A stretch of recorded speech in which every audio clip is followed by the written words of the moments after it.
I have, again, my transmitter. I can turn it on and off with my thumb, and I'll just start the car and get it running out the transmitter, controlling it, and you can see what the car does on its own. So now I'll control it a bit.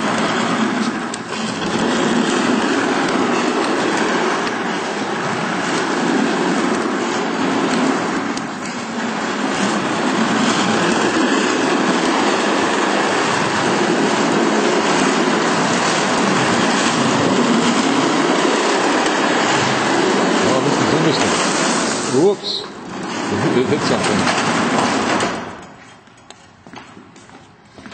Interesting how well it was going. Actually, just then I stopped it. But it's interesting how well it was going a minute ago in the middle of the room.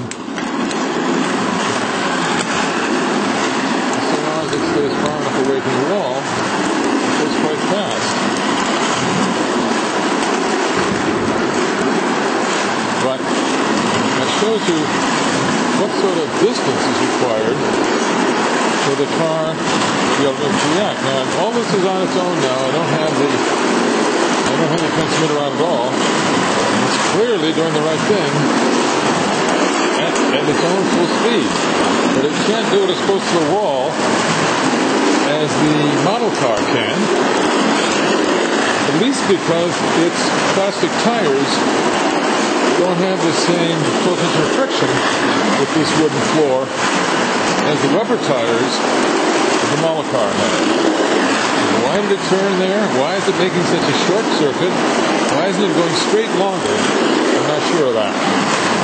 But it surely is doing pretty well, considering how it... Oh, no, it hits hard enough to get turned around and it gets lost, I think.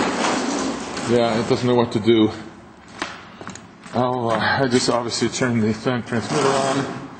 I'll turn this around a bit, turn the transmitter off, see what happens.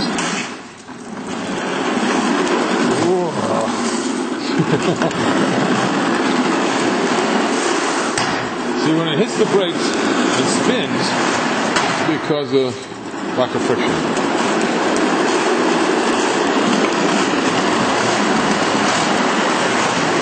Hear the turning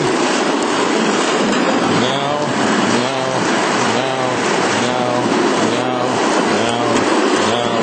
I can see the wheel turn.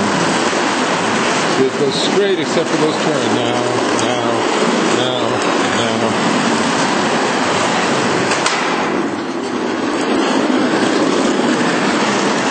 Ooh.